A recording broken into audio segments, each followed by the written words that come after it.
Well, welcome everyone. We're really excited to have you all here. I know a lot of you made quite the journey to get here, so we're really excited. I mean, what a great turnout.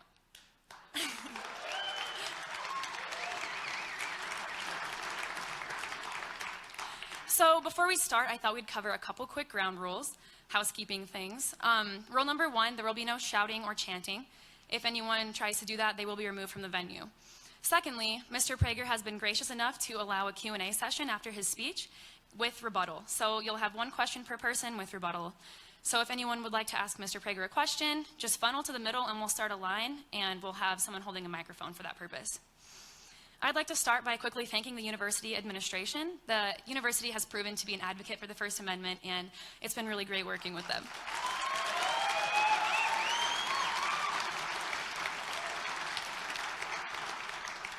I'd also like to thank our Turning Point USA chapter here at the university. I've had the privilege of knowing some of the greatest people I've had the chance to meet at UW since I've been here, and it's my senior year, and I'm excited to know them and sad to leave them next semester. This year we've done a socialism supermarket, we've done a debate on Monday. It went really, really well, and tonight we're having our biggest event of the semester, and we're really excited. It's been a lot of work, and we're really excited to keep fighting for the principles of liberty and freedom that we all believe in here. So I know you guys are probably tired of hearing me talk, and you came to hear Dennis. So I'll give a brief introduction of who Dennis is. Dennis Prager is a best-selling author. He's a nationally syndicated talk show radio host and has been for the past 35 years. He appears regularly on Fox News and CNN. Mr. Prager writes a nationally syndicated weekly column, and it is present in major international publications like the Wall Street Journal and the National Review. Mr. Prager co-founded Prager University in 2011, which is a nonprofit, and they create short 5-minute videos, I'm sure a lot of you have seen them, featuring well-known presenters about a variety of topics. So without further ado, let's introduce Mr. Prager.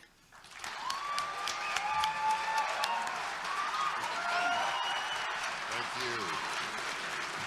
Thank you very much. Wow. Wow. Oh my God. Thank you, thank you. I'm sure not all of you feel that enthusiastic about seeing me, but nevertheless, for those of you who are enthusiastic, I'm very touched. I really am touched. I want to tell you, I don't know if this is a good or bad thing to tell you, but I am known for being open, and I've taken risks, and it's usually worked. And one of my proudest achievements is I have been to all 50 states. But the prouder achievement will be when I have lectured in all 50. This is my 47th. So it's a very big night for me. So if you know anybody in Montana or the Dakotas, I will come and talk about aardvarks. Whatever is on their mind, I will just be happy to go there. I'm very happy to see you. I'm sorry about the raucous that ensued before my coming, and I want to address it because it's a very, very important thing to address because it's happening all over America. It's a crisis in America, in fact. The crisis is the creating of lies about decent people. And it needs to be acknowledged for what it is, lies about decent people. I don't care if people differ with me. That's why I always invite people who differ with me onto my radio show. And I never yell at them, and I never humiliate them, and I never attack them. I have no problem in differing with people. It's a wonderful thing to have differences of opinion. If everybody thinks the same, there's something awry. But there's a very big difference between differing and throwing the worst possible labels onto a human being who doesn't deserve it. If I am all of the things that were said by some of your fellow students, then we have a real problem because I'm not. And then when the real Nazis and anti-Semites and racists and misogynists and white supremacists show up, there will be no vocabulary left.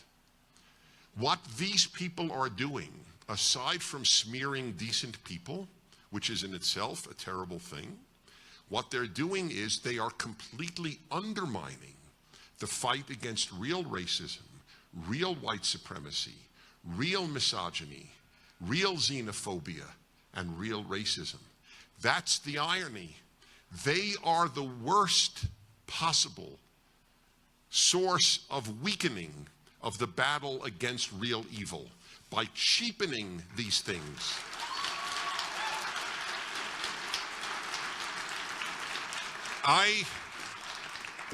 To give you an idea of really the absurdity, it's aside from immorality, the absurdity of the language used in my case.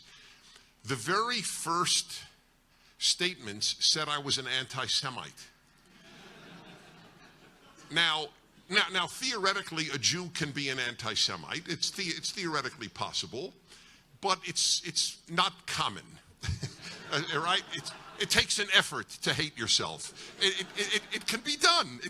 Anything is possible, but in my case, it's particularly stupid. I've written 2 books on Judaism. One of them is the best-selling English language introduction to Judaism. It's been in print since I was 25 years old and wrote it at 25. It's still in print. Simon & Schuster, you can get it on Amazon. I wrote another book, which is 3 times reprinted by Simon & Schuster on anti-Semitism. I was sent to the Soviet Union before you were born, when there was a Soviet Union, to work to bring Jews out of the Soviet Union at some risk to myself. But knowing Russian and Hebrew, I was a good choice to do that work. I have devoted my life to Judaism and to helping Jews, and I was called an anti-Semite. Then, even to them, it looked a little bizarre.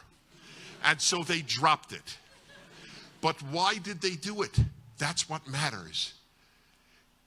Because they had as much evidence that I was an anti-Semite as they do that I condone and advocate. Oh, excuse me, not just condone, advocate rape. Advocate rape. My wife, who is with me, and I'll introduce her. Sue, would you stand up?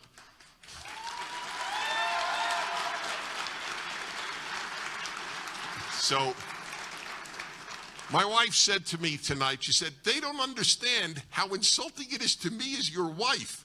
I married a man who advocates rape. It's as bizarre as the anti-Semite charge. Advocate or condone rape. Rape is despicable. It's a non-issue. I don't know anybody. First of all, to be honest, I don't know anybody who condones rape. I have to admit, in all of my years on earth, I never met anybody who had a banner, "We like rape." No, I take it back. ISIS, but I don't know anybody in ISIS. I have to admit, they don't tend to listen to my radio show. They don't watch PragerU videos, to the best of my knowledge. Now, here's the thing, though. On what grounds? This was what fascinated me, because I had one of the protesters on my show for an hour, a whole hour. And so I said, on what grounds do you make the charge, and you and the woman who has been organizing a lot of this, that I advocate rape? And it turns out that it is from a piece that I wrote in my syndicated column of many decades. So I don't only write on politics. I don't only broadcast on politics. I care about just about everything in life. I've done a male-female hour on my radio show for about 15 years, every single Wednesday, an hour on men and women getting along better with each other, and it's a very honest hour. And I want to tell you, one of the proudest things of my life is the number of people who've told me that hour has saved their marriage. That is as wonderful a thing that I have ever been told in my life. A woman from Brazil once called and said, I listened to your show on the internet and you saved my marriage. That's all I want to do with that hour, but you have to tell the truth to tell people. So one of the things I wrote a 2-part piece about 15 years ago, 10 years ago, whatever it was, and it's titled, When a Woman is Not in the Mood. And everyone in this room knows in the mood to do what? No one is saying to do what? To have Chinese food? Okay, And it is about not just a woman, it is about a wife. And it is not just about a wife, it is about a wife, and I make this clear in the piece, who is married to a good man. I emphasize it over and over. She loves her husband loves her, and so, is that the crowd? Or is it? I'm just curious. No, it doesn't matter. It's not important. So the issue was, you love your husband loves you, and the question is, should you be always governed by your mood? If you're not in the mood to have sex, should you on occasion, just because you love him and he loves you, still have sex? And I said, don't always let your mood dictate your behavior, which, by the way, is not the origin of my theory about not letting moods dictate your behavior. The origin comes from all of my work on happiness, because the longest ongoing show of mine is the Happiness Hour. I started it in 1999. Even the week of 9/11, I broadcast my Happiness Hour. It is a discussion about happiness. I've written a book on it. Happiness is a Serious Problem is the title, and that too has helped a lot of people. My theory is, don't be governed by your mood in anything. Anything. Behavior should not be dependent on mood. Now, I want to explain to you where I learned this. I know exactly the day I learned it. I was in 4th grade. I went to a type of school that some of you will have heard of, many of you will not, called a yeshiva. A yeshiva is 9 to 5. Half the day is in Hebrew, Jewish religious studies. Half the day in English, secular studies. It's an intense day. I failed all day, but I was there all day and still learned a lot. 4th grade, the rabbi announces, this is an Orthodox Jewish school, and the rabbi in the class announces, okay, boys, because only boys are required to pray 3 times a day. I did have female envy for a good part of my life, just on that basis. In any event, he said, okay, boys, it is now time to daven mincha, which is the Hebrew Jewish way, and Yiddish Jewish way of saying to pray the afternoon prayers. I walked over to him. I always had chutzpah, I always had nerve, but I never had disrespect. So I respectfully said, Rabbi Fostag, I just want you to know I'm not in the mood to daven mincha. I'm not in the mood to pray the afternoon prayers.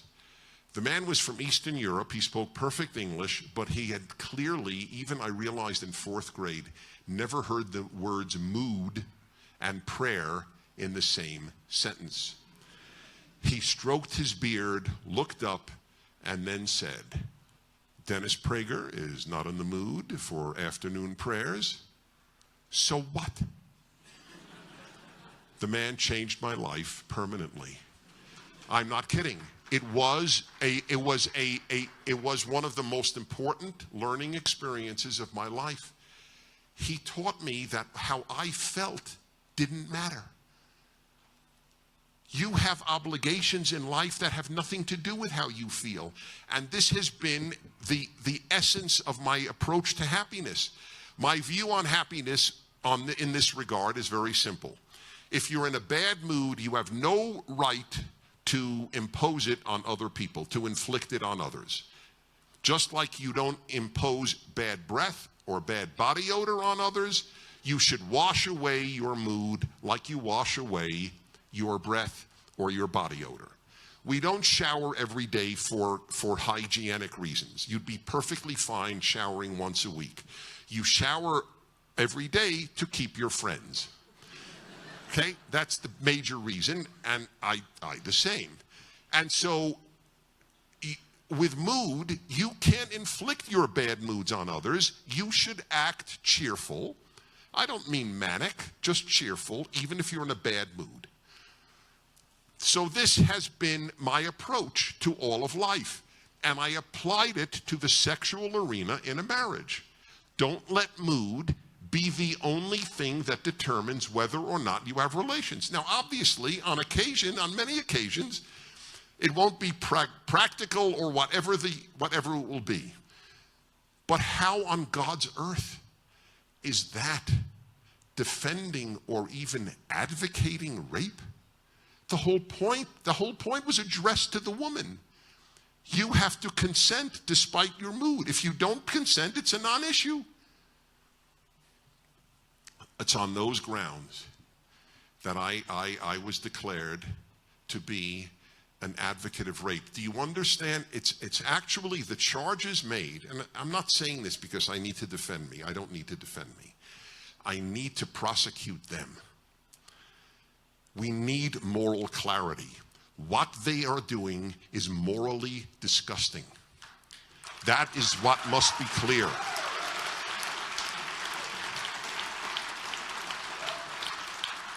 It's also intellectually pathetic. I am as much an advocate of rape as I am of anti-Semitism. What else was on the list? Let's see, advocate, oh yes, racist. So I asked this gentleman, how is it that I spew hate against blacks? Folks, I have written well over 1 million words. There is not a word I have ever written that could be twisted into spewing hate against blacks. And there's a very simple reason. Because to me, I have always said this. Not only do I loathe racism, after all, if there has been a group that has been a greater victim of racism than the Jews in the 20th century, I don't know what group that is. 2 out of every 3 European Jews was exterminated, including babies, for being Jewish and not being Aryan. So the thought that I would entertain that there is something nice or noble or defensible about racism is an absurdity. But there's another reason. I've always said it's just stupid. The idea that race matters is stupid. Aside from evil, it's stupid. It matters as much as shoe size. Skin color is as important as shoe size. Okay, that's my belief. So where exactly did I spew hate? So the answer was that I have written that America is the least racist country that has ever had multi-ethnic and multiracial groups live within it. That's spewing hate. Okay, so I want you to understand the moral and intellectual foundations of the charges made. And by the way, I stand by that. One of the reasons I love America, and many reasons I love America, is precisely that. Here's just a little statistic I'm sure you don't know, but believe me, I wouldn't tell it to you if I weren't certain of it. It was printed in the New York Times in the 1990s, if not the 1980s. More black Africans have emigrated to the United States willingly than came over on slave ships. Does that in any way mitigate the evil, the sheer undiluted evil of the slave ship, a torture ship on the sea? Of course not. But it's still something to be aware of.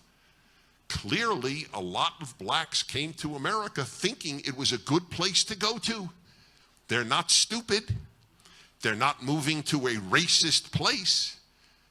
They're moving to a place of opportunity. I asked a guy who was a black guy who was doing my shoes at JFK about a year or 2 ago. I told this on the radio. I said, where are you from? And I think it was West Africa, somewhere in West Africa. And I've been all over West Africa, so we discussed where he was from. And then I said, I'm just curious, do you think America's a racist country? It was very interesting. He didn't know what to say, and I understood why he didn't know what to say. He didn't know what to say. He gave me an answer, but he gave it sheepishly. He said, well, no. He was like apologizing for not holding that America's racist, because he was going against what he felt is the dominant belief in America, that America is a racist country. But it isn't any more than it's an anti-Semitic country. There are anti-Semites in America. Folks, I'm in my late 60s. I have lived in America all my life except 1 year in England. I never met an anti-Semite. How is that possible? Do they avoid me? I'm 6'4". I'm tough to miss. And I'm a public Jew. Where are they? I know they exist. I'm not an idiot. Of course there are anti-Semites in America. But I have to say that for this Jews' experience, this has been, and I know this as a fact as one who taught Jewish history at Brooklyn College, this has been the greatest place for Jews to live in Jewish history. The United States of America. It's been a blessing to Jews. My father, this is an interesting thing, my father wrote his senior class thesis at City College of New York in the it would have been the 40s. Or the 30s. No, it would have been, he was born in 1918, so late 30s. He wrote his senior class thesis on anti-Semitism in America, which existed. Absolutely. There were firms that wouldn't hire, he was an accountant, there were firms that wouldn't hire him because he was Jewish. But my father raised my brother and me to believe we were the luckiest Jews in Jewish history to live in America. The man who wrote his senior class thesis on anti-Semitism in America. I compare him to a black columnist at the New York Times named Charles Blow, who believes America literally is hell. He describes America today as hell frequently, hell, which shows you how he doesn't know what hell is like. It shows you how good his life is. If being a New York Times columnist is hell, well, what's heaven? And he raises his children about how racist Americans are. And all I could say is I feel terrible for his children. I contrast them to my father's children, my brother and myself, raised to so appreciate this country, even though he really was in a place that did have anti-Semites. But he knew what a blessing this country was. Next one. This was in caps to make sure you read it carefully. He literally justified genocide of millions of innocent people because he thinks white people are superior. Listen for yourselves. So I listened for myself, and I heard me for 5 minutes on my radio show, and I was still wondering, where did I justify genocide of millions or white supremacy? How do you listen to that and come away thinking I justify genocide or white supremacy? It's painful that these things even have a life of their own in any way. Okay, so I wanted to answer some of the truly vile and stupid charges that were made. The left has trivialized anti-Semitism, racism, rape, genocide, xenophobia, etc. The rape issue has been truly done to this notion that 1 in 5 women are sexually assaulted or raped at college. I have asked a simple question. What father or mother would send their daughter to a place where she had a 1 in 5 chance of being raped or sexually assaulted? The people who make the charges don't even believe their own lies. That's the proof. There isn't a single leftist who doesn't send their daughter to college. They don't believe their own lies. That's what's so amazing. It's a sick world. It is a sick world. And let me make something very clear. Left is not the same as liberal. I respect liberals. I don't respect leftists. Liberals, when I grew up, liberals had, I'll give you one example, the race issue. The liberal value was integration and race doesn't matter. That's what conservatives now believe. Leftists believe race matters and in segregation. Harvard has separate graduations for black graduate students. Dartmouth has black dorms. Liberals opposed black dorms. That's racist. A black dorm is a racist institution by definition.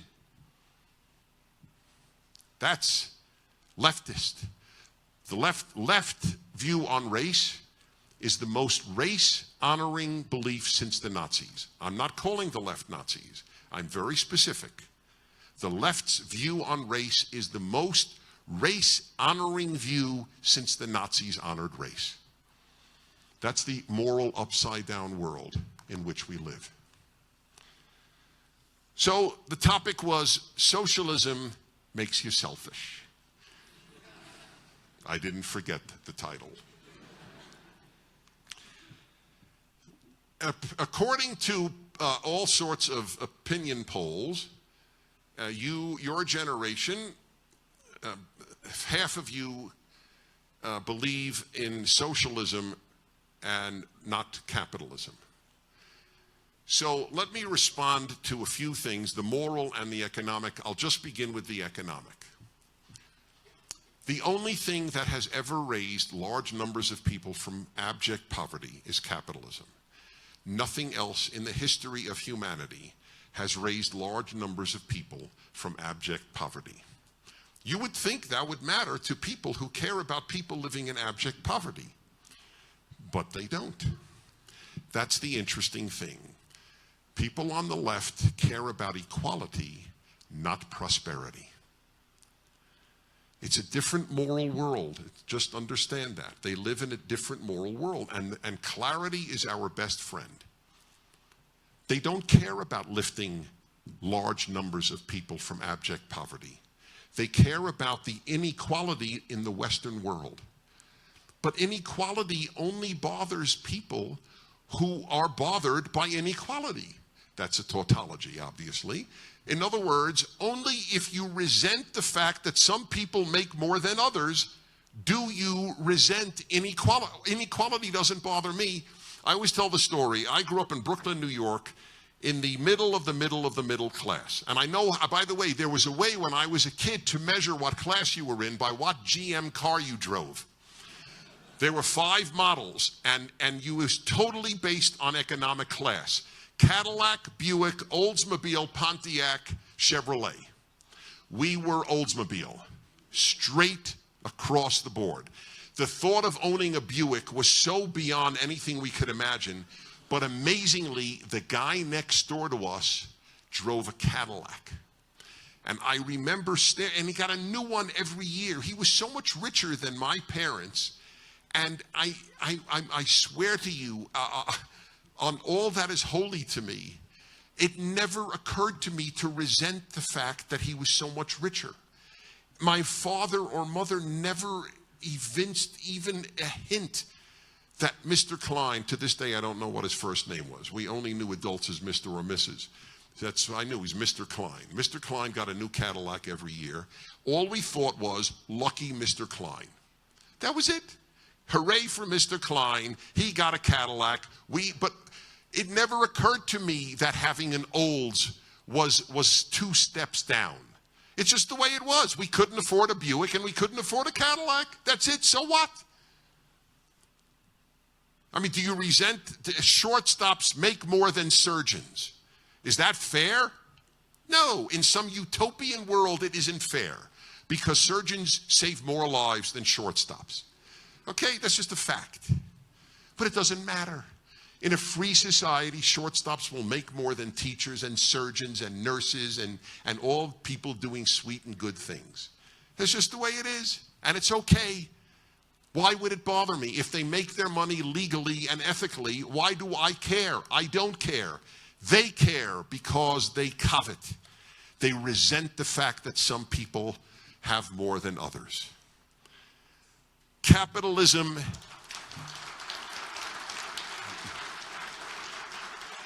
Capitalism, not socialism, has taken people out of poverty. Capitalism also has a lot of inequality because all liberty will have inequality. If you develop an iPhone, you make a lot of money. That's just the way it is. And everybody likes using some sort of smartphone.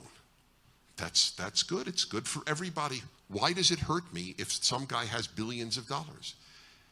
It doesn't hurt me in any way. It helps me because I am more productive thanks to what that person has developed. Socialism spends the money that capitalism creates. That is what you need to understand. Socialism does not produce wealth. only capitalism produces wealth. And the only moral question is not, why is there poverty? The only moral question is, why is there wealth? Poverty is the norm. Wealth is the aberration. All of the world was impoverished, but capitalism saved them from it. So that's the moral argument just for raising people from poverty.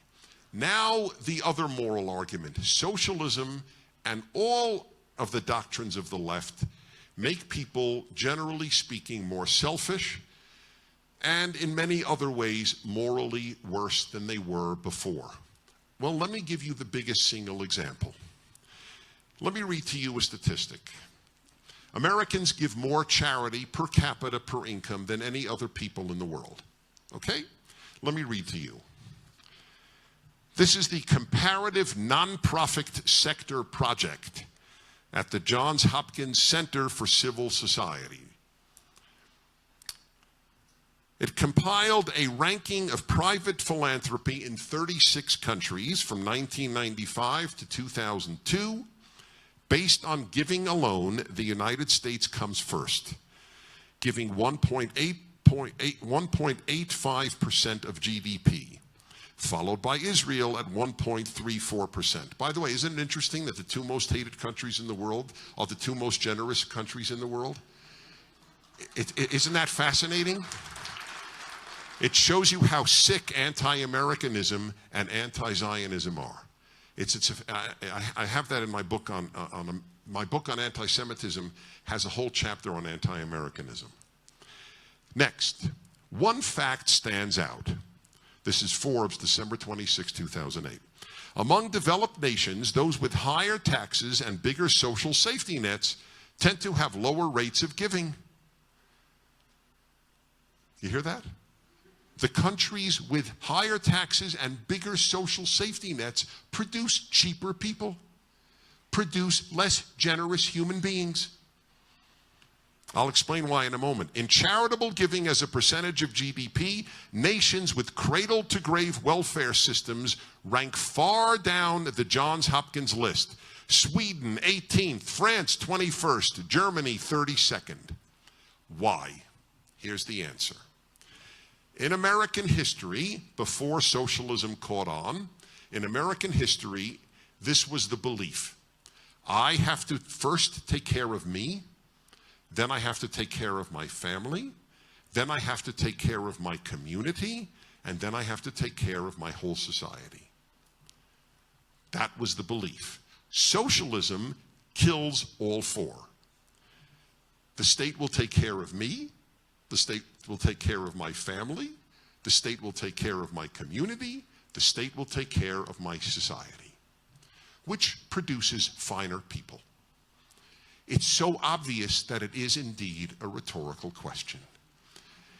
If you think that you are morally obligated to take care of people, you're a better person than the person who thinks the state will take care of my mom. Why do I have to? And that's the way they think in much of Europe and in all of these other cradle-to-grave welfare places. Indeed, I don't have to take care of me. Today, a lot of your generation, indeed, I shouldn't say your generation, 10 years older than you, still live with their parents, playing video games in the basement. Mom and dad will take care of me, and if they don't, the government will. The rich will take care of me. And this is considered a moral idea. Well, it obviously isn't. There is nothing more beautiful than taking care of yourself and taking care of your family and community. That's the way it worked. When I moved to California in 1976, I joined the Rotary Club. It was then all men. Men got together every week, and all they did was talk about all the good they could do for kids who had mental illness, kids who had physical deformities or whatever it might be. That's all they did at the meetings. Gee, what project will we engage in now to raise funds for people who need our help? That's what the Rotary Club and the Lions Club and all these other service clubs did. That's what Americans did. Read de Tocqueville on how Americans would form associations, non-governmental associations, to help each other. But as government gets bigger, this is my phrase, it's on a bumper sticker, you could get it from PragerU. The bigger the government, the smaller the citizen. That's what happens. As government gets bigger, we get smaller in every possible way.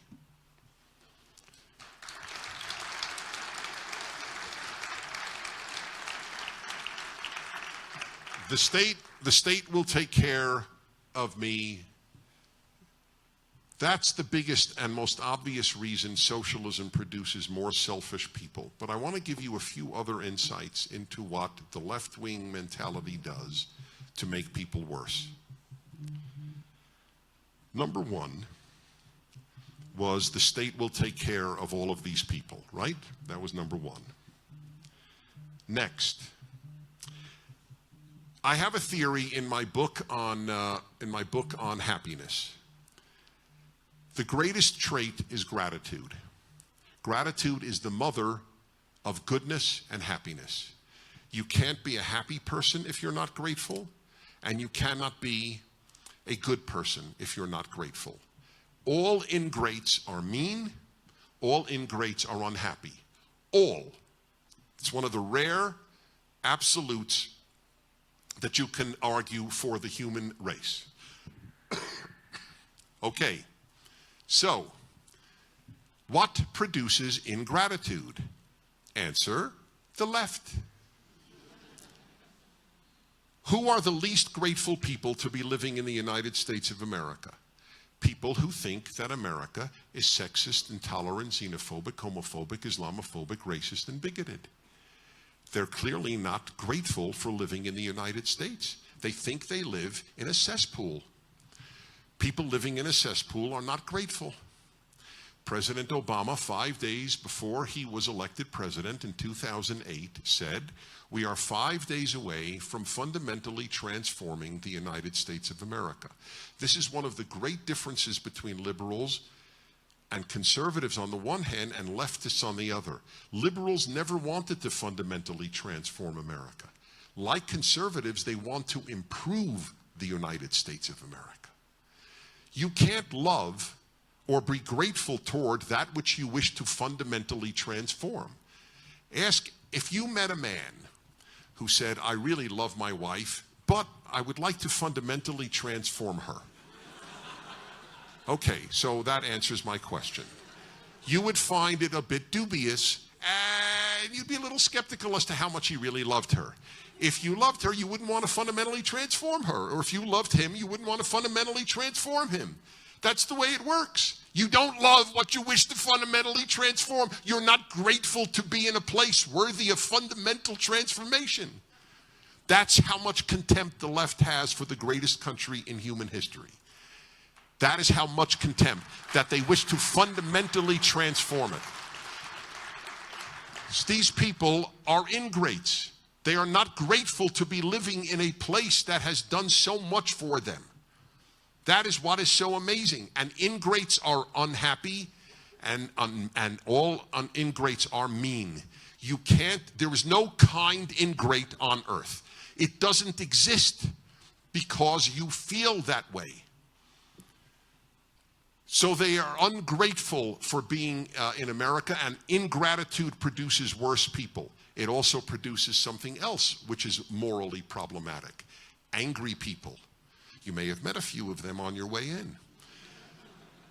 Angry people are also not kind people. Oh, I have a friend, he's always angry, but he's such a sweet guy.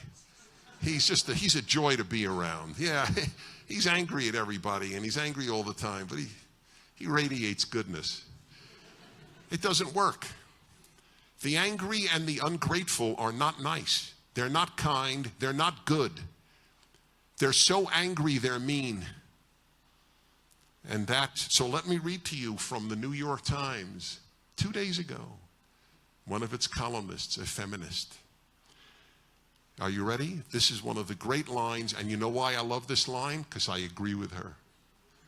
Feminism is the collective manifestation of female anger. I love when I agree with people I don't agree with. That's exactly right. That's what it has become. So, by the way, her whole column is how it takes bravery to be angry, which is so bizarre that I can't begin to tell you how foolish that notion is. It takes bravery not to be angry in life. It is unbelievably easy to be angry. Every one of you has reason to be angry. There isn't a human in history of the world who didn't have a reason to be angry. That is the human condition. It takes bravery and it takes moral courage to conquer your anger and to become grateful. That's what religion does, and that is why Marx hated religion. It was the opiate of the masses. It taught the poor how to live in poverty without being angry. He hated religion because then they won't make revolutions. That's the source. That was my field, Marxism. I was at the Russian Institute at Columbia. I read this stuff. That is what he believed, and that is what the left believes to this day.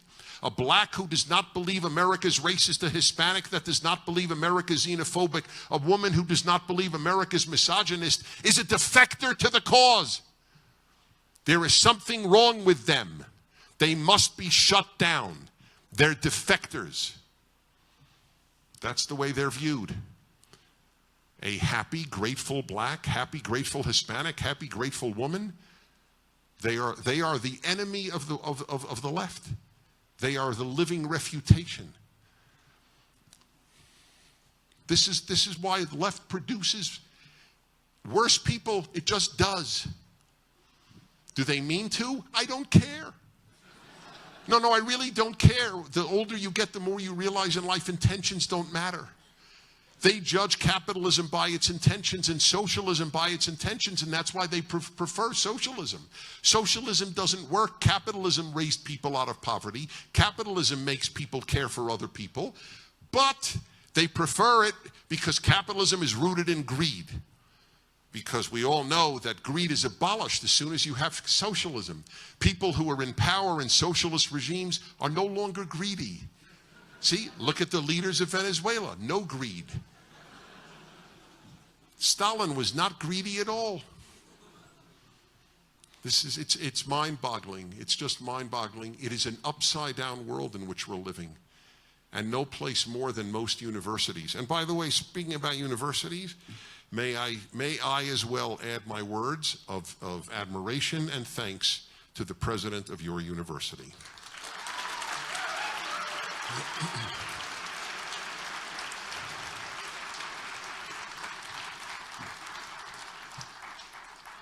Let me end by giving you one very important moral thought, because all of my thinking in life, all of it is morally based. What advances good and what defeats evil. I am a religious Jew.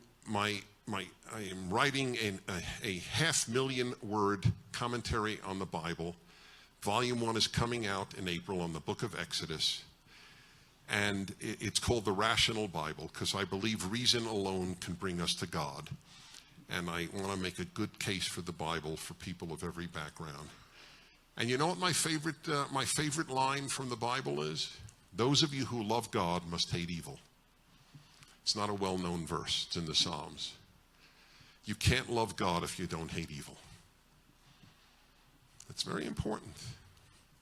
By the way, that was what alienated me from the left from my earliest days. They didn't hate communism. If you didn't hate communism, there was something morally wrong with you. 100 million people were killed by communism in the 20th century. You were supposed to hate communism and Nazism. If you only hated one, then you didn't hate evil. This is not known. The number of deaths due to communism is not known. You should all read the Black Book of Communism. It's published by Harvard, not known as a conservative entity. French scholars wrote the book on what communists, how many they killed and tortured and enslaved in every society. So what, therefore, is the most important question every society needs to answer. Here it is. How do you make people good? One of the biggest differences between conservatives, and here I even think liberals, but certainly leftists, is we believe that people are not basically good. Not evil, not necessarily believe people are basically evil, but human nature is not basically good. As I always have said, and when I've spoken about this, babies are not born good. Babies are born innocent, true, but not good. I want mommy, I want nipple, I want to be fed, I want to be comforted. And if you do not do all of these things immediately, I will ruin you. Okay?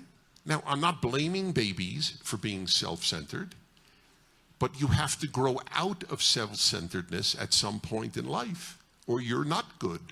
A baby has to be self-centered or it doesn't survive. People who believe that human nature is basically good are not the heirs of the American Revolution. They are the heirs of the French Revolution. The founding fathers, the geniuses who founded our country, knew people aren't basically good. That is why God and religion are so important to every single founder. Not every founder believed in the Christian Trinity. Every founder believed in the importance of the Bible and the God of the Bible, including Franklin. Every single one. Washington said in his farewell address, I am paraphrasing, we would be fools to think we could survive without God and religion. Morality would crumble. A lot of conservatives don't know this, by the way. A lot of conservatives think that secularism is okay for America. It's okay for the government, but it's not okay for the society.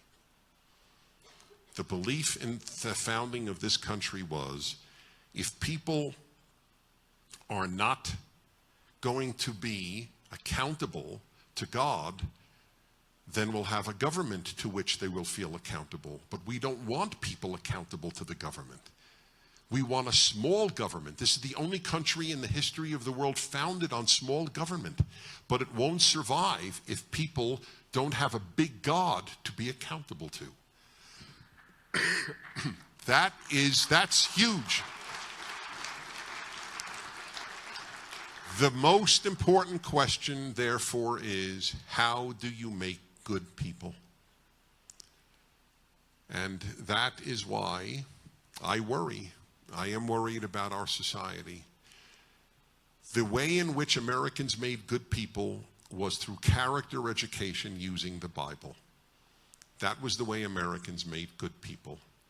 They sat around at evening and they read the Bible and they got wisdom from it. I'll end with the great epiphany of my life. It was when I was at Columbia in graduate school. And I must tell you, I was in the 70s and there was all the riots taking place.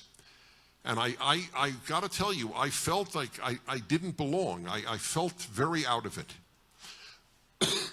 And so I kept asking myself, why are so many brilliant professors teaching me nonsense?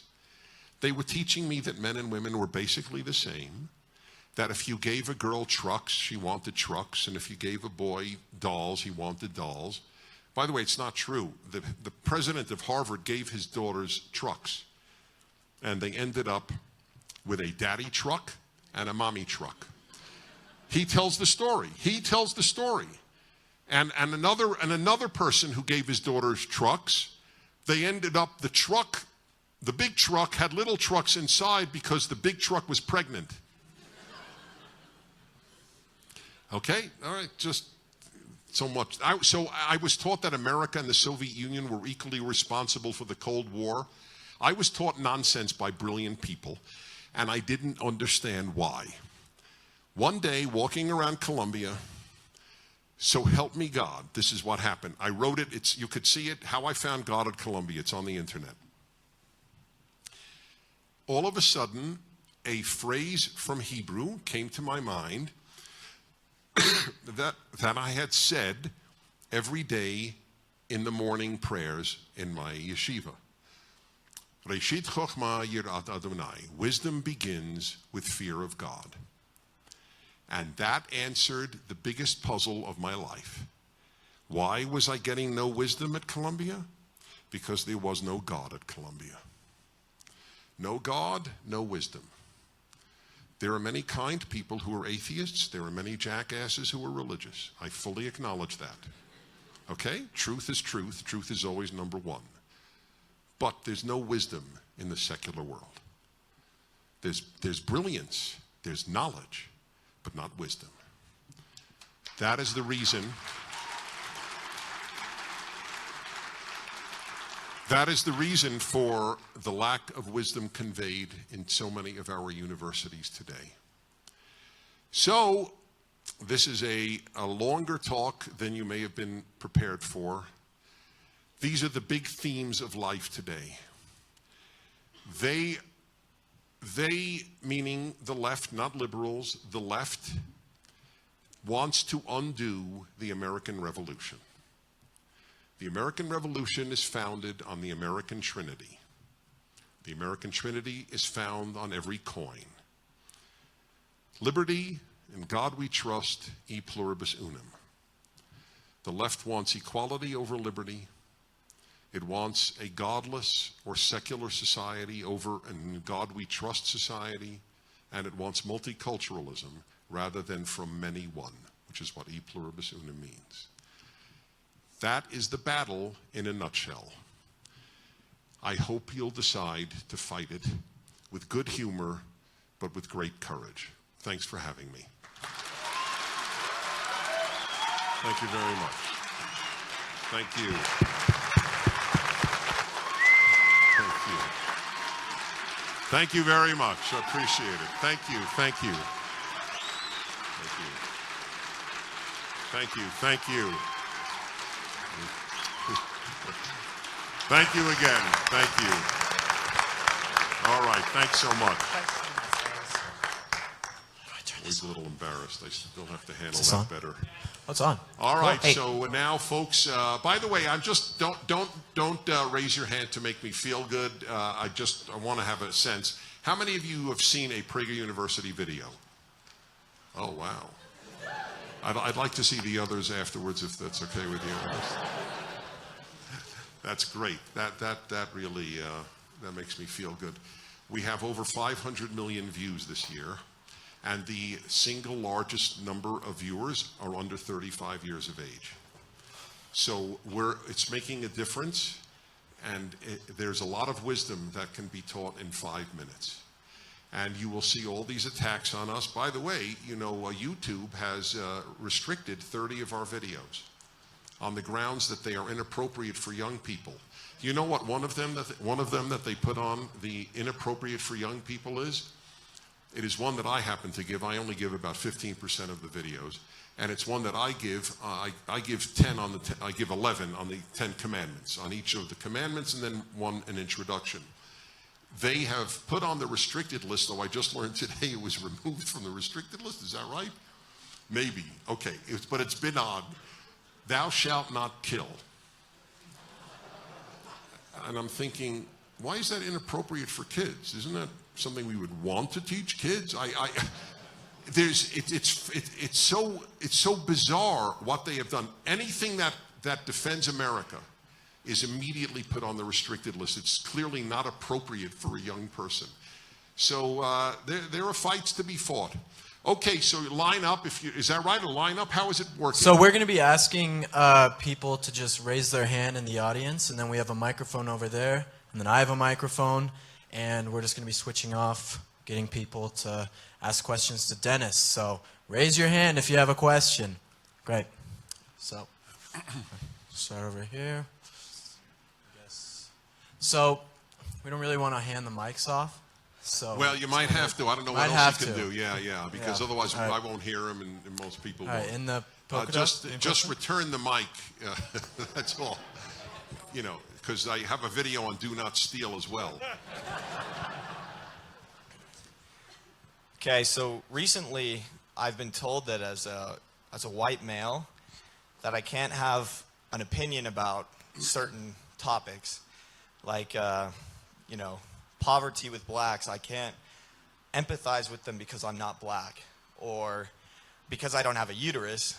I know nothing about abortion. I know nothing about, you know, blah, blah, blah, blah. So basically, I just wanted to get your opinion on that. And what would you say to somebody that says that to you? Well, this is very new. The notion that there is no such thing as logic or morality. This is the ultimate reductionism of moral thought into race and gender. So if you have a uterus, you can opine about abortion, but what if you have the wrong opinion? What if you think most abortions are not moral? Did you lose your uterus? What happened there? They don't believe what they're saying, because the uterus owner, and by the way, what would they do with the non-uterus owner who identifies as a woman? They are truly transphobe.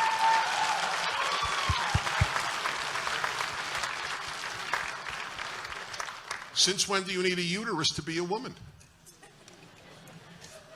That's the first reaction that I would have for that individual. They're clearly transphobic. But no, I am making fun of it because it deserves to be made fun of. I'm not making fun of transphobes. Excuse me, I am not making fun of those who are transgendered.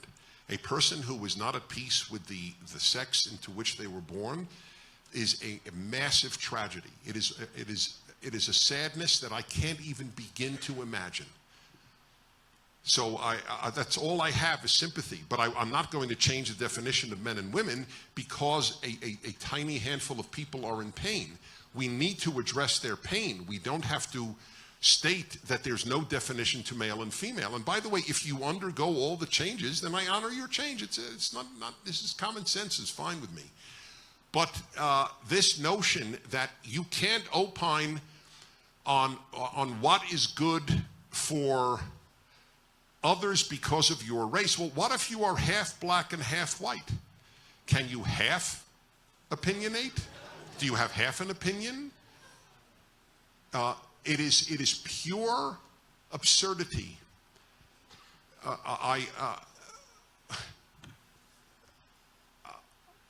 really worry about the West, because this is not just in the United States. This is true in all the Anglo-Saxon countries. Australia is as bad, Canada is as bad, and so is the UK. New Zealand has already left planet Earth, so that's a separate issue. But it's actually very worrisome.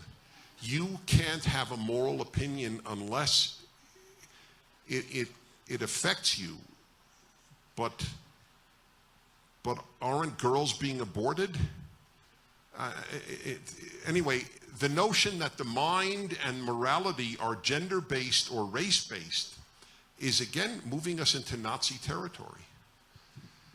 It's very sad if people have bought this stuff. But if enough teachers tell young people these things, and they don't get to see alternate opinions like tonight, or which is what they want to close down, they are afraid of people like me. And they're right to be. They really are. There is no reason or morality on their side. And so they must have a closed world that does not allow videos or speakers who have alternate opinions. That's a very, very troubling thought. You can't have an opinion if one thinks, for example, if one says, as my dear black friend Larry Elder, whom I brought to radio and is one of the most popular talk show hosts in the country, you should all tune him in. Larry Elder is one of the major intellects of our time. He's also black. He believes very simply, if you work hard, if you get married before you have children, graduate high school, get a job, you'll be fine. That's it. It doesn't matter what color you are, what race, what ethnicity, what anything. And that's the truth. Or as I would like to have a billboard. I'm thinking of this actually because I'm thinking of having PragerU put up billboards. And it's only a matter of money. And I would like to put up a billboard that said something like this. Which would reduce gun deaths more? More fathers or fewer guns?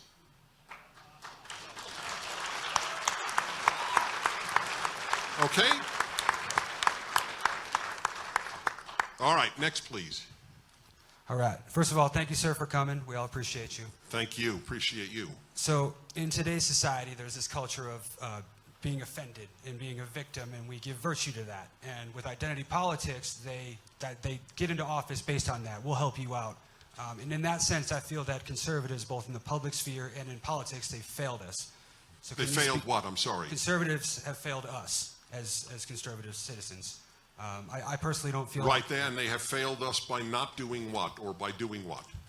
by not doing anything to let this identity politics scene take over. Oh, in other words, by not fighting identity Correct. politics. Go on. So I was wondering, can you speak to that? And in Yeah. a room full of probably a bunch of young people that are going to be up and coming in politics, Good. where's their voice? I just had the honor of being invited to speak to a dozen Republican congressmen in Washington. We had about 3 hours at dinner. It was just myself and the congressman and my wife. And I told them what I tell every Republican in politics. You must understand the threat that the left is to the American project. If you don't, you're taking up space. You are not running against Joe Blow or Henrietta Blow. You are running against a person on the left. You must make clear the dangers of the left to the country, not of liberalism, but of the left. If you don't, we will lose. Identity politics is as un-American as you can get. The idea that listen, the American Trinity, if they would just preach that, liberty in God we trust and e pluribus unum. E pluribus unum means from many one. It's the opposite of identity politics. We are all American. If you want to have your own culture, you want to honor your Italian origins, who was against that? Nobody had a problem with that. I went to a Hebrew-speaking school, but I am an American. I love America. I was taught in my yeshiva by East European Jews who survived the Holocaust that this is a melting pot. Guys with yarmulkes were telling me this is a melting pot. They didn't believe in identity politics, and they certainly had a Jewish religious identity. So there's not an issue of having an identity. A racial identity is a problematic issue. That is a problematic issue. What does the biracial person have? A biracial identity? What does the triracial person have? What if you have ancestors from 4 different ethnic groups? What are you then? How about American? What's wrong with that?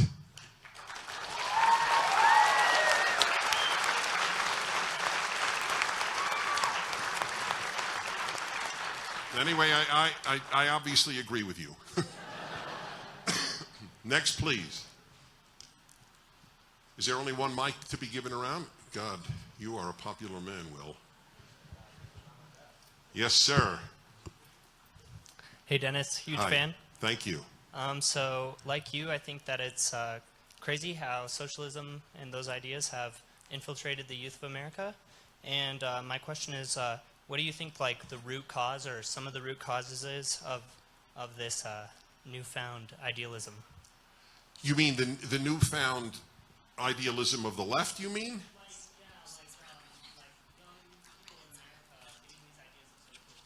Yeah, well, okay, why are they believing in things that are so irrational on the one hand and un-American on the other? I spent a lot of time trying to figure the answer to that out. Where did these things come from? And the answer is, I have a theory. I hate to say this because I'm very, very close to a number of individual Germans. So this obviously is not applicable to all Germans. But Germany has been a big problem for the last 150 years. Okay, I don't think that that's it's not a controversial statement to make among people who know the last 150 years. But it starts before World War I. Do you know where Americans went in the late 1800s for PhDs? Because American universities very rarely awarded PhDs. They went to Germany. And the Germans had already been flirting with socialism. And that's where a lot of these ideas were nurtured. It takes a long time to undo the soil at Harvard until 1800 if you didn't know Hebrew. That is how much you had to study the Bible. Did you know that the insignia, look it up when you get home, it's fun. The insignia of Yale University is in Hebrew. It's from the high priest of the Bible. It says Urim v'Tumim. Most people who know Hebrew don't even know what it's about. Is the high priest wore this breastplate, and on it said Urim v'Tumim. That is how immersed they were. The Liberty Bell, is taken from the Hebrew Bible, from the Torah. The only verse on the Liberty Bell. These were Bible-based universities, founded by Bible-based people who believe you had to study God and the Bible. Theology is the study of God. But with the PhDs from Germany coming back, it started to stop, and that is where a lot of the origins and finally coming to fruition with what you see today. How many of you have heard the phrase the greatest generation as applied to the World War II generation? About half of you. Okay, my father fought in World War II. They were a great generation. I don't know if they were the greatest. There were a lot of great American generations. But in any event, they were a great generation. But they made one huge mistake. They didn't teach their children, that's my generation, the baby boomers, what America was about. They took it for granted. They didn't think they had to teach their kids what it was about. And as Franklin put it to a woman who said, "How long will we have our country?" He answered, "As long as you can keep it." If you don't teach good values for one generation, it's all lost. It's unbelievably easy to destroy. It's unbelievably hard to build. I always say to the left, because they're very angry at the Boy Scouts, they say the Boy Scouts are homophobic and all sorts of things. And I've always said, so why doesn't the left create a Boy Scouts? Right?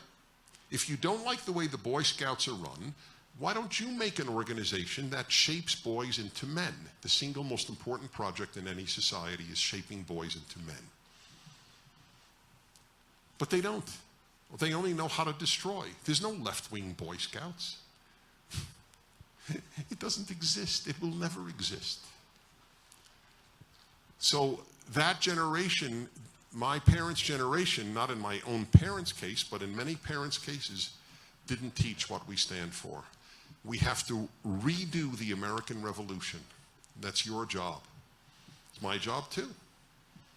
But that's our job, or we'll lose it. Next, please. Thank you for coming. Yeah, right. With the left so entrenched in many academic institutions, how do you take that control back, or battle that? Well, I have some very troubling answers. In many cases, it's a very big mistake to give money to universities. Private individuals, they're still in love with their alma mater, even though their alma mater, people will give, let's say to Yale. Yale now, you can get a BA in English and not read one Shakespeare play. University of Pennsylvania took down the mural of Shakespeare in the English department because he's a white European male. I thought he wrote the best plays in human history. I didn't think he was up there because he was white or male. I thought he was up there because he wrote the best plays. The President of the United States, Donald Trump, said in Poland a few months ago that we have to protect Western civilization. From the New York to the LA Times, the entire left-wing media, which is redundant, said this was a whistle call to white supremacists. So they equate preserving Western civilization with white supremacy. In other words, there's nothing intrinsic in Western civilization to protect. The New York Times classical music reviewer chided the president for saying that we have to, after all, protect the symphony. Who else wrote the symphony? It came from the West. Now, I know a lot about classical music. I conduct symphony orchestras as an avocation. And so I know the symphony or the concerto or the piano sonata or the violin sonata or the trio. I mean, Western music is the greatest music ever written. That's not because I'm Western. Japanese believe that. The Japanese are producing the best Bach recordings in the world today. Not because he's European, but because Bach wrote the greatest cantatas ever written in history, period. They are crazy about Beethoven. They are crazy about Bach because it's the greatest music. Hey, I love Jewish music, but I don't compare what I sing in synagogue to Beethoven. It's like it's another world. Hello, I know that. I know that. It's lovely, but that's all it is. But the guy at the New York Times wrote, obviously the president has never listened to Indonesian gamelan music. So I decided to listen to Indonesian gamelan music because he said that is comparable to Beethoven's Third Symphony. So I played Indonesian gamelan music on the radio for my listeners. I am not knocking Indonesian gamelan music. There's no doubt it has depth and emotional power to Indonesians that I don't relate to, just as my synagogue service has songs that you wouldn't relate to, like Gefilte Fish. None of you would relate to Gefilte Fish. You never even heard of it, which is your lucky day. It is a Jewish food that is really made for cats, but humans eat it.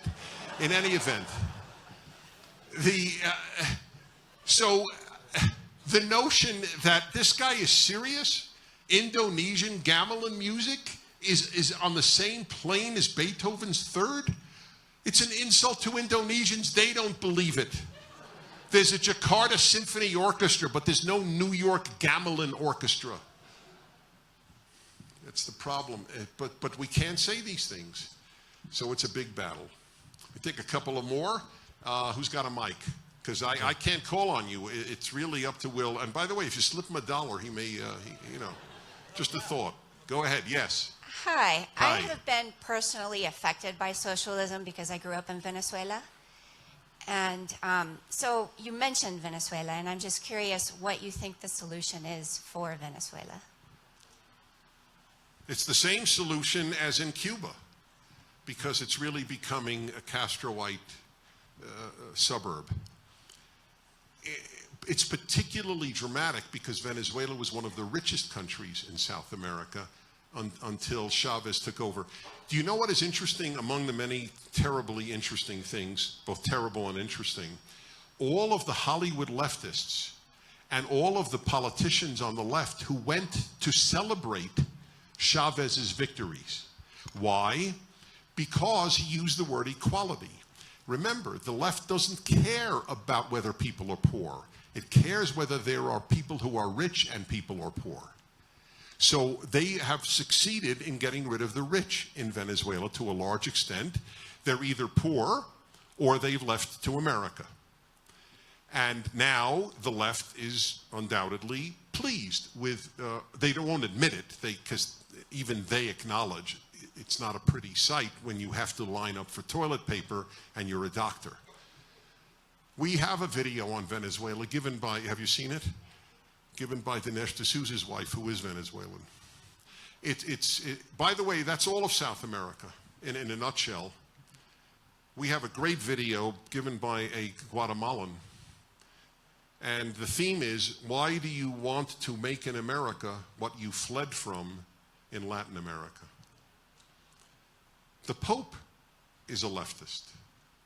And if you think I'm picking on Catholics, let me tell you, most Jews are leftists too.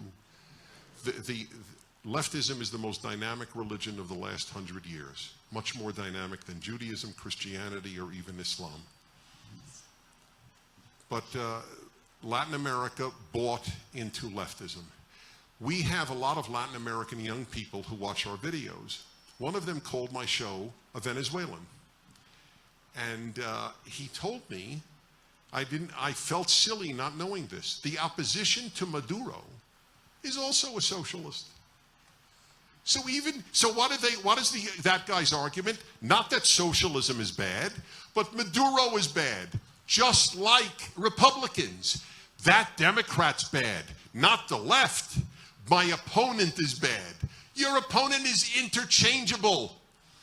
If every Democrat in Congress were absconded by extraterrestrials, it wouldn't matter. 535 new extraterrestrials would show up. It doesn't matter.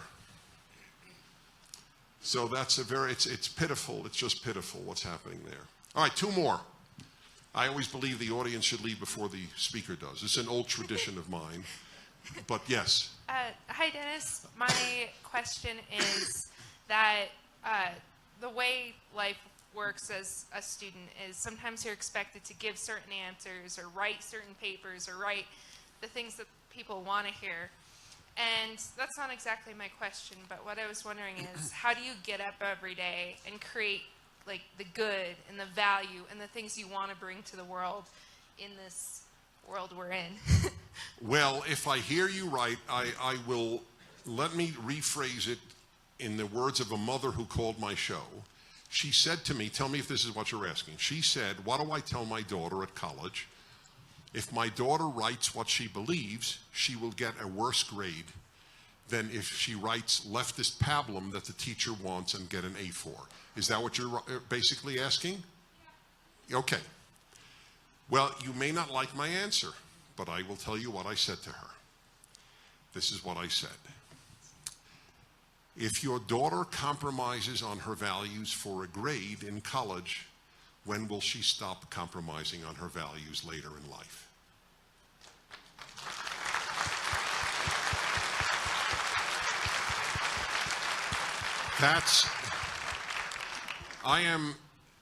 If you're college age, I'm 3 times older than you. I don't normally pull rank like that, but the reason I'm mentioning it is if you didn't learn more in your 60s than in your 20s, you are really a dummy. So I will tell you something that you need to hear. Over the long run, number one, life is a marathon, not a sprint. It's very important for you to remember. You don't have to win now. You have to be able to look back at a life well lived much later on. It's very, very important. Number two, integrity over the long run does win. That's what you need to know. You may not get the best grades, so you may not therefore get into the most prestigious graduate school or the most prestigious law firm. So what? Over the long term, integrity wins. I'm not speaking from a moral standpoint, from a selfish standpoint. If you are true to your highest values now and always, you will prevail over time. You will lose at times, but you will keep yourself. And it works. Over time, it does work. So just know that. Let me tell you this thing about college, okay? Because this drives me crazy. And I have 2 boys. I raised them, I don't give a damn what college you go to. It's very atypical for Jewish parents who, when you say to a Jew, how are you, they tell you what college their daughter goes to. How are you? Oh, my daughter's at Yale. Oh, great. But how are you? My daughter's at Yale. I told you how I am. So this is, it's really unhealthy. It's a very unhealthy thing. But I don't have that at all. I didn't give a damn where my kids went to college, and I wasn't even that emphatic that they go to college. I want them to be good people, productive human beings, good Americans, hopefully religious people too, and that's what I want from them. And I always tell this story on my radio show. when people think how important it is to get into the best college. So here's an interesting little anecdote for you. I have been broadcasting 33 or 34 years. I have been asked everything because I answer everything. I'm very open. People ask me about my own life, about my family, about my divorce, my religion, everything. You can ask anything you want. And I answer.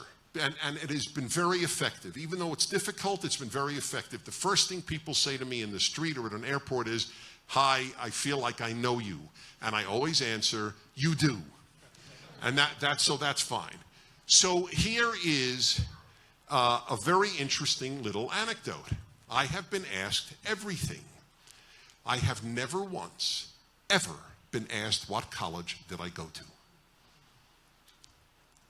I give people my opinions on life, on politics, on men and women, on happiness, on good and evil, on God, every day, 3 hours a day, and no one has ever asked, what college did you go to? Why is that? Because they don't give a damn. That's why. You know who gives a damn what college you go to? In high school, the teachers do, many parents do, but in life, no one will. It won't matter. And I am a living example of it. So just know that. Your character is numero uno.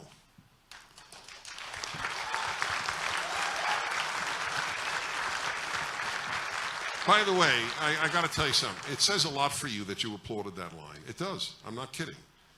Maybe I'll move to Wyoming. Yeah. You're up for it. Yeah. I love it here. I do. I love it here. It's very special. My favorite line with one of your fellow students who was a protester on my radio show. He said, I have to admit, I love my line. If you can love your own lines, I love my own line. Because it was true, not because it was witty. It was witty, but it was true. That was what mattered. So he said something to the effect, people in Wyoming are really wonderful people. And I said, I know that. And then I said, and conservative. And he said, that's right. And I said, that's why.